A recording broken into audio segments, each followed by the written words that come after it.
I started this journey with nothing, no ship, no crew, and no idea how quickly one mistake would pull me into something much bigger. One cannon shot took everything from me and left me crawling onto an island where the only way forward was to become someone else. So then I took a name that was not mine, walked into a city where I did not belong, found myself standing in front of men hiding a secret war, and when I tried to take more than I was given, I lost everything. But that was when the real voyage began, because by the end of the escape, I would no longer be running from someone else's story. I would be sailing into my own. The voyage began in darkness. Our ship was already losing the fight before I even understood what we had sailed into. Cannon fire lit the ocean in flashes, sails burned above us, and every hit made it feel like the sea was getting ready to swallow what was left. But then, in the middle of all that chaos, something else stepped onto the deck.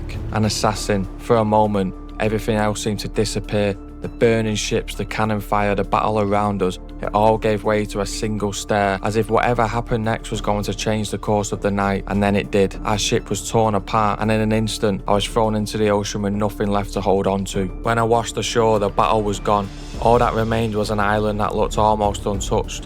White beaches, clear water, thick trees, and the kind of beauty that felt completely at odds with the chaos that I had just escaped. But I was not alone there. That was the moment the island changed. It was no longer a place I had washed up on. It was a place I had to fight my way through. And the moment he saw me, he tried to finish what the sea had started. So he ran, and I chased him. Through the trees, across the sand, and deeper into an island that felt more like paradise than a battlefield, until eventually there was nowhere left for him to go. That was when the chase became a fight. Steel met steel, and suddenly the island stopped feeling like paradise. There was no crew, no ship, and no one coming to help. Just two men with one identity between them, and only one chance to leave that island as someone new. And when it was over, I did exactly that. I took his ropes, I took his name, and without fully understanding what I had claimed, I carried a mission that was never meant for me. From there, the island kept pulling me forward, and before long, I came across a group of Spanish guards holding prisoners on the shore.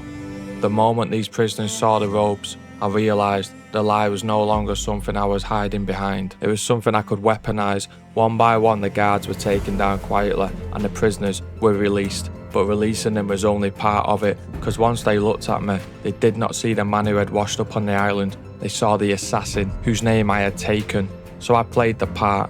I claimed I was on an important mission for the King of England, and somehow the lie worked. The ship was open to me, the path forward was set, and just like that, I was no longer stranded on an island. I was sailing toward Havana with a stolen name, a borrowed purpose, and no idea how far that lie was about to carry me. And when Havana finally rose out with the sea, it felt less like an escape, and more like the beginning of something I was not ready for. But the truth was, this story was only just beginning. Havana was the first place where the world felt bigger than the wreckage behind me. Ships filled the harbour, voices carried through the streets, and for a moment, it almost felt like I had found a way out. But I had not escaped anything. I had only walked into a city where every door opened because of a man I was pretending to be. And it did not take long for Havana to start testing it. The man I had just helped was robbed almost as soon as we arrived. Before I even had time to understand the city, I was chasing a thief through its streets, across corners, through crowds, but eventually I caught him and took back what had been stolen. And for a short while, it felt like I could actually get away with it.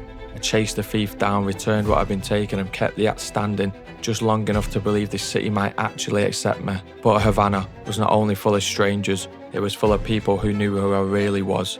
And when I reached the tavern, I was not looking for trouble. I was looking for somewhere to vanish, somewhere to let the city swallow me for a while. But instead, I found the one thing the robes could not hide, my own face. A few men recognised me, not the robes, not the name, me. I had come to Havana, hoping this city would make the lie easier to carry. But after that fight, I realised something different. The ropes could open doors, but they could not erase the man underneath them. And even after all of that, the stolen identity kept opening doors. Eventually, it brought me face to face with the governor of Havana. And that was when the lie became bigger than I ever expected. The governor was not interested in the man I had taken the ropes from. He was interested in what the man had carried. An item tied to a machine that could do something almost impossible. Find a person anywhere in the world, no matter how far they tried to disappear. And there I was, standing among men who thought I belonged there. And while every word they spoke made it clearer that I had stolen far more than a set of robes, I had stepped into a hidden war, and the name I was using had placed me right into the middle of it. The Templars, a group moving in the shadows, chasing something they believed could change everything, and somehow, because of one stolen name, they thought I belonged with them. So I did what I'd been doing since the island. I stayed quiet, played the part, and let the lie carry me forward. The governor needed help finding a man called the Sage.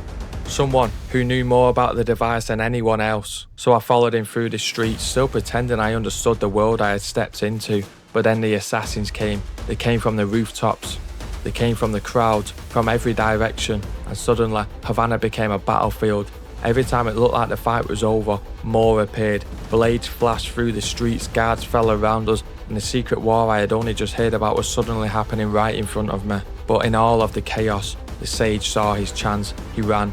And once again, I found myself chasing someone through Havana. Only this time, it was not a thief. It was a man everyone needed, and the man nobody could afford to lose. And after the Sage was caught, it felt like everything I had done had finally led somewhere. I had chased him through the streets, brought him back to the governor, and given the Templars the man they had been searching for. So when the money finally came, I expected it to feel like the risk had been worth it, but it did not. And after everything I had done, the reward, it felt like an insult. I had chased the Sage, delivered him to the governor, and kept their secret war moving, but to them, I was still just a useful stranger wearing another man's name. And that was when greed started making the decisions for me. If the governor was not going to give me what I thought I deserved, then I would find another way to take it. So when night fell over Havana, I went back, not through the front gate, not as the man they thought I was, but through the shadows, looking for the Sage. The compound was full of guards. They moved through the courtyard, stood watch near the walls, and blocked almost every path forward. This was no longer about playing a role. This was about not being seen. So I slowed down, watched their movements, waited for the right moments, and one by one, I started clearing a path through the compound. Each step through this compound made it harder to turn back, and the deeper I went, the more guards I had to remove, and the more the night started to feel less like a robbery and more like a mistake. I was already too far inside to escape. The closer I got to the Sage, the more it felt like I was stepping into something I didn't fully understand. And then the trap closed. The governor was waiting. His guards surrounded me before I could reach what I had came for. And in that moment, the stolen name finally stopped protecting me. He knew I was not the man I claimed to be. I was not the assassin they had been expecting. I was just a thief who had worn the wrong robes for too long. And just like that, every door the lie had opened slammed shut. The governor took me prisoner. The guards dragged me away. Havana had opened every door while I wore this lie well enough. But the moment the truth was seen, it gave me nothing back. No reward, no answers, no way out. Just a place on a prison ship and the weight of every choice that had brought me there. And the prison ship was supposed to be the end of it. No stolen name, no borrowed power, no way to talk myself out of what I had just done. Just chains, guards, and the sea carried me further away from Havana. But even there, I found a chance. I slipped through the lower decks, moving quietly between the guards and taking them down before they could raise the alarm. And slowly, the ship that was meant to hold us started turning against the men who controlled it. Then I found what they had taken from me. The robes, the weapons, everything I had used to become someone else. Only this time, putting them back on felt different. This was no longer about pretending to be an assassin. This was about escaping as myself. And when I reached the deck, the quiet part was over. The guards came running, and the prison break became a battle across the ships. We fought our way forward, freeing every prisoner we could find, until one deck led to another, and another ship waited beside it. So I climbed across, over ropes, across broken beams from one ship to the next. Every ship had more guards, more prisoners, and more chances to turn this escape into something bigger. But then, one of them stepped forward, a bigger guard, stronger than the others. He did not fall quickly. Every swing forced me back and every opening had to be earned. So I waited, watched, struck when I could, and when his guard finally broke, I drove him to the edge and kicked him over the side, sending him down into the sea below. But even that wasn't the end. I climbed high into the sails, looked out across the chaos beneath me, then threw myself into the water and swam for the next ship. More guards fell, more prisoners were freed. By the time the last chains were broke, we had something none of us had had before, a ship. But taking it was only the beginning. The Spanish came after us before we could disappear, and soon we were sailing straight into a storm.